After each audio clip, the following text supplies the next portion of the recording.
கர்த்தருடைய பரிசுத்த நாமத்திற்கு ஸ்தோத்திரம் உண்டாவதாக. இந்த காணொலியிலே ஆரோக்கியத்தை பற்றி பேசி கொண்டிருக்கிறோம். இன்னைக்கு நிறைய பேர் ஆரோக்கியம் இல்லாமல் போனது காரணம் என்னங்கிறத பின்னால் நம்ம பார்ப்போம். ஆனால் இப்போ என்னன்னு கேட்டால், ஆரோக்கியம் அடைந்ததனுடைய அர்த்தத்தை கொஞ்சம் விளங்கி கொள்ள வேண்டும். ஏசாயா தீர்க்கதரிசன புஸ்தகம் 39ஆம் அதிகாரம் 1ஆம் வசனத்தை வாசிக்கிறேன். அக்காலத்திலே பலாதானின் குமாரனாகிய மெரோதாக் பலாதான் என்னும் பாபிலோனின் ராஜா எசேக்கியா வியாதிப்பட்டிருந்து ஆரோக்கியமானதை கேள்விப்பட்டு அவனிடத்திற்கு நிருபங்களையும் வெகுமானத்தையும் அனுப்பினான். எசேக்கியா ராஜா வியாதிப்பட்டான் என்று இங்கே நம்ம 1 ராஜாக்கள்ல வாசிக்கிறோம், ஏசாயா தீர்க்கதரிசியில் வாசிக்கிறோம். இவருக்கு ஒரு வியாதி வந்தது. என்ன வியாதி என்றால் பழுவை, ராஜ பழுவை என்ற ஒரு வியாதி. இப்பொழுது அதுக்கு நமக்கு என்ன பேர் வச்சிருக்கோம் அப்படின்னா கேன்சர் அப்படின்னு ஒரு வியாதி. அந்த வியாதி பட்டு எசேக்கியா ராஜா அவர் தனி அறையில் அடைக்கப்பட்டிருக்கிறார். அந்த அறைக்குள்ள யாரும் போக முடியாது, அப்படி ஒரு துர்நாற்றம் அடிக்குமா. அந்த அறையில் அவன் வியாதிப்பட்டு ரொம்ப கஷ்டப்பட்டிருக்கிற காலத்தில் கர்த்தர் ஏசாயா தீர்க்கதரிசியை அனுப்பி, நீ சாக போகிறாய், உன் வீட்டு காரியங்களை ஒழுங்குபடுத்து. அப்படின்னா என்ன அர்த்தம்?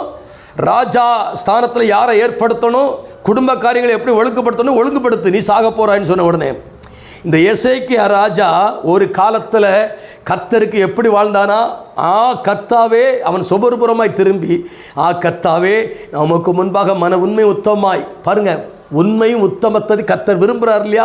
அவன் சொல்றான், உண்மை உத்தமாய் நடந்தேன் என்பதை நினைத்தருளும் என்று சொல்லும் பொழுது, ஏசாயா அரண்மனையின் முற்றத்திற்குள் போகும் பொழுது மறுபடியும் கர்த்தருடைய வார்த்தை உண்டாகி, நீ போய் எசேக்கியாவுக்கு சொல்லு, நான் உனக்கு 15 வருஷத்தை நான் கூட்டி கொடுத்தேன் என்று சொல்லி அவனை குணமாக்கு என்று சொல்லும் பொழுது அவர் வருகிறான்.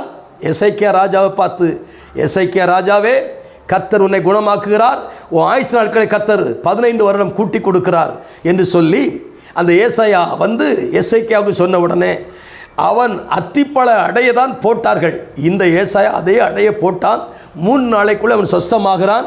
நீ 3 நாளைக்குள்ளே கர்த்தருடைய ஆலயத்திற்கு வருவாய் என்று சொன்னோன்னே அவன் ஆரோக்கியம் அடைந்தான். ஆரோக்கியம் அடைந்தது சத்தியம், உண்மை. ஆனால் ஆரோக்கியம் அடைந்தவன் செய்த காரியம் தவறு. அவன் என்ன செய்தான்? பாபிலோன் ராஜா அனுப்பின தூதுவன் ஒருத்தன் வந்தான் இல்லையா, அவன்கிட்ட தான் ஆரோக்கியமானதை சொல்லி அப்படி அனுப்பியிருக்கணும்.